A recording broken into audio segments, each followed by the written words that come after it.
আসসালামু আলাইকুম ওরহমতুল্লাহি ওবরাকাতুহ। প্রিয় দেশবাসী, যেখানে তাকাই, যেখানে দেখি, যেখানে শুনি, যেখানে ঢুকি, বারবার একটা নাম সবার চোখের সামনে, সবার কানে ভাসতেছে, রামিসা, রামিসা, রামিসা। এই ছোট্ট বাচ্চাটার কি অপরাধ ছিল আমি জানি না। সে তো এখনও ঠিকমতো বুঝে উঠতে পারেনি এই পৃথিবীটা কেমন, পৃথিবীর মানুষগুলো কেমন। তার আগে এমন এক মর্মান্তিক ঘটনা ঘটেছে, যেটা মানুষকে কাঁদিয়েছে, যেটা এই জাতিকে কাঁদিয়েছে।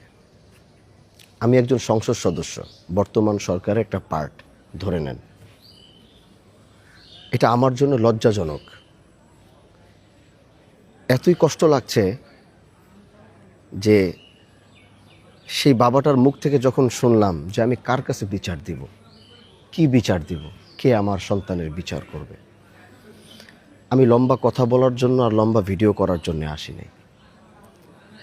আমি জনাব তারেক রহমান প্রাইম মিনিস্টারকে একটি কথাই শুধু অনুরোধ করতে চাই।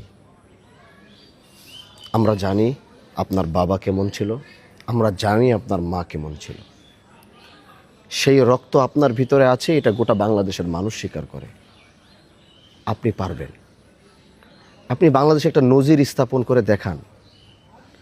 আমি এই সরকারের সংসদ সদস্য হিসাবে, পার্ট অফ এই পার্লামেন্ট মেম্বার হিসাবে আমি আপনার কাছে অনুরোধ করছি, আপনি একটা নজির বাংলার ইতিহাসে লিখে যান। শতাব্দী এই বাংলার প্রজন্মরা যারা আসবে তারা আপনাকে মনে রাখবে।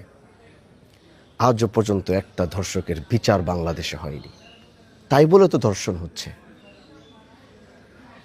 আইনের ফাঁক ফোকর দিয়ে প্রত্যেকটা ধর্ষক বেঁচে যাচ্ছে।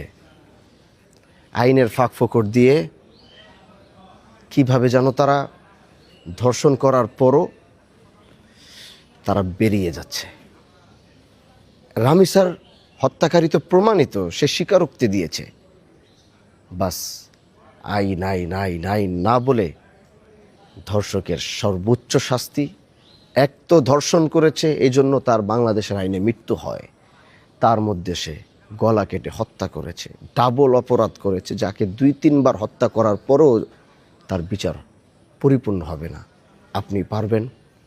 দেশের মানুষকে একটা বার আপনি দেখিয়ে দেন যে বাংলাদেশের ধর্ষণ করলে তার শাস্তি হচ্ছে ফাঁসি, তার শাস্তি হচ্ছে মৃত্যুদণ্ড। আইনজীবীদেরকে বলবো তার পক্ষে যেন কেউ না লড়ে। একটি সংবাদ দেখেছি, তারা বলেছে তারা লড়বে।